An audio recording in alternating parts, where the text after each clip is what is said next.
I know he's got a bit of a reputation on the ladder as well. Not necessarily a bad reputation like some of those BM cheesers, Combat X, Deezer, those types of guys, but watching a number of streams, whenever they come up on Ruff, they know that they have to keep a lookout because he definitely has a number of cheeses as well as some standard play in his pocket. So we get going here with 19 versus Ruff on dual site. Yeah, so we are going to have Ruff spawning as the red Terran player at the 9 or 8 o'clock position. Meanwhile, we have 19 spawning as the blue Protoss. Protoss versus Terran on dual site, only 2 spawning locations, and we'll have to keep a close eye on Ruff. As you mentioned, he does have those interesting builds that are not standard, and they may be a little bit cheesy, but they are always very, very fun to watch because Ruff just doesn't do cheese that doesn't taste good. It's always very entertaining to watch. And we'll also see what 19 tries to go for, as both players are just getting their probes and their workers on their way. Yeah, I mean, Ruff, I don't want to call it standard because it still is cheese, but it's almost standard cheese for him in a number of these matchups. Against Zerg, he typically opens with that fast 3 racks pressure and streams in Marines, tries to beat you with those, pulls some SCVs as well. We've seen some TBT where he used proxy barracks. Haven't really seen him too much in TVP. We saw that one game on Shakuras Plateau where he hit a barracks in the base in the northwest position of his Protoss opponent, and then hit a bunker in there and sort of chained some bunkers all the way up to the mineral line of the Protoss. So I imagine he won't be going for something similar here, as the ramp is a lot closer to the gateway, which just went down for 19. So 19 will possibly spot that, and the first barracks up in the base of Ruff. Yeah, I'm kind of curious as to why Ruff didn't place anything on the front door. It looks like Ruff opening up with a standard build so far, getting in for that 13 or 14 gas onto that refinery. We should also be getting the gas from 19. Yes, there it is.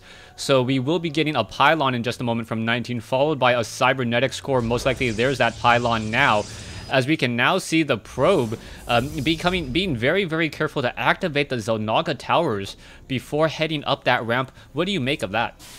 Well, I mean, I think, like I said, Ruff's got a bit of a reputation, so everybody wants to make sure that if there's 2 racks right outside their front door, they know exactly when they're going down and where they're going down.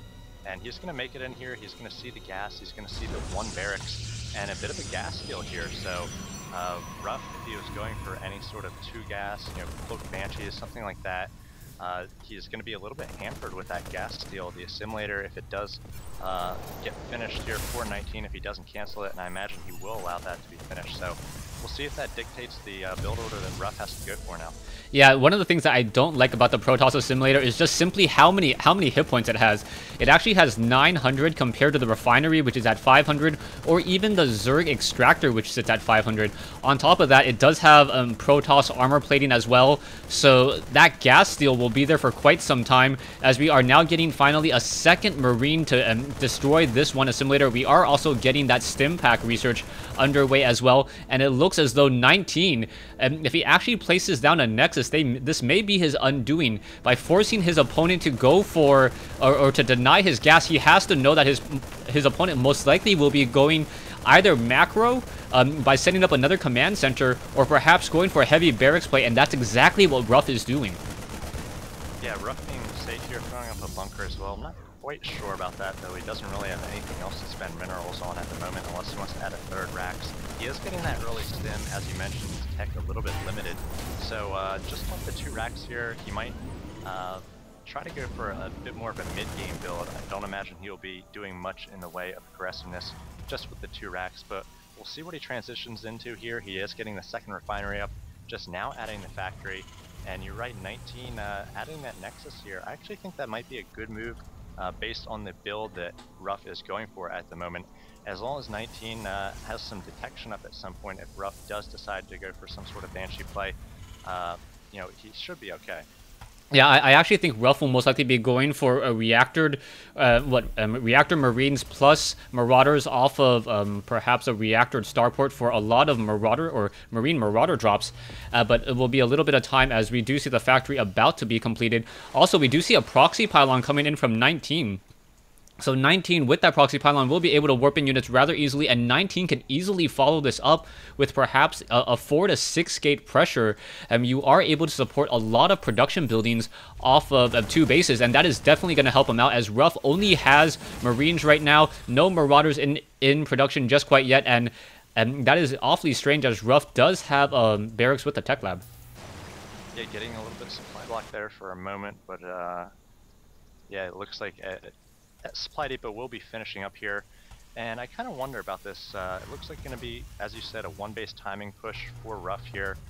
Stim is finished, and Combat Shield is just started now, but this seems like it's going to come a little bit later than this usual push would come, just because the gas was delayed, the factory and the starport were delayed a little bit, so I imagine that 19 is going to have the economy and might have the army to deal with this once Ruff finally does push out.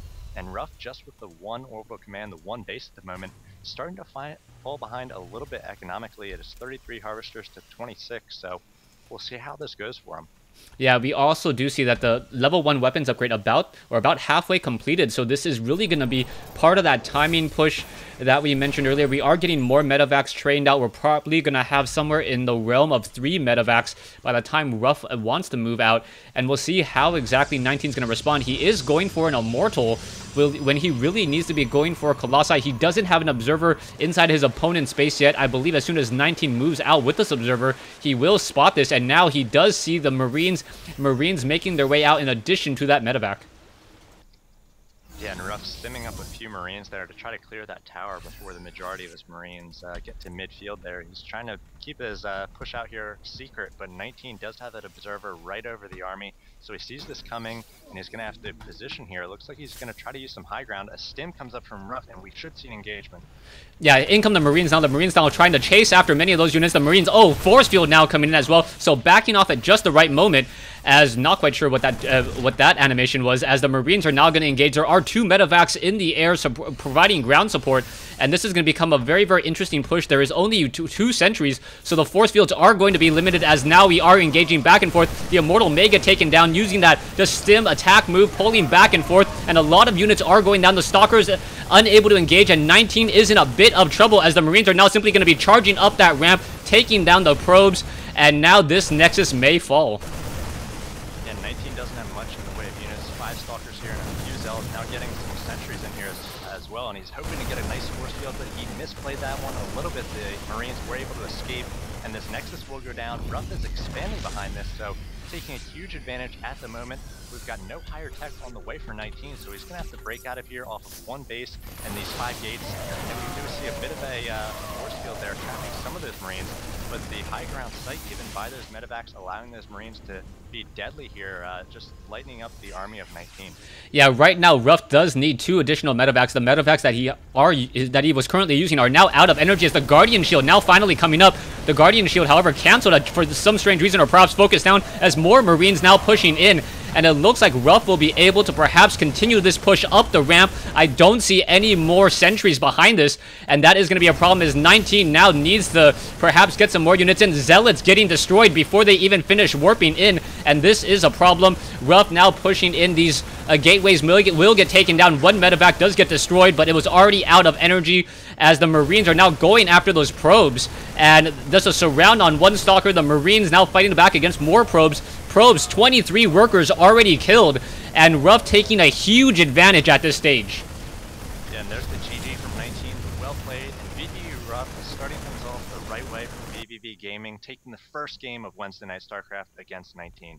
Yeah, so that pretty much went down how I thought Ruff was going to respond to that. That was a nice timing push with that level 1 weapons upgrade, as we mentioned. And that level 1 weapons upgrade really just did a lot of damage, a lot more than you would have expected. I expected to see perhaps some Guardian Shields and some Force Fields, but those Stalkers just were not fast enough, especially those Zealots and those Immortals. Immortals only with a range of 5, falling prey to the focus fire of those Marines. Yeah, it really felt like Ruff's push there was going to be, a minute or 2 late, and 19's economy was really going to kick in. Those 5 gates start working for him, and he's just going to be able to out-macro Ruff. But Ruff goes in there with a combat shield, which allows him to stim a little bit more with fewer medevacs, as well as stim, and it just rips apart those mostly gateway units. So without the Colossi, as you mentioned, 19 was not able to handle the massive amount of Marines, and Ruff stalled a little bit there with his attack, and then suddenly about 10 to 12 more Marines came running in for reinforcements, and at that point I was able to push up that ramp and eventually win the game. Yeah, exactly.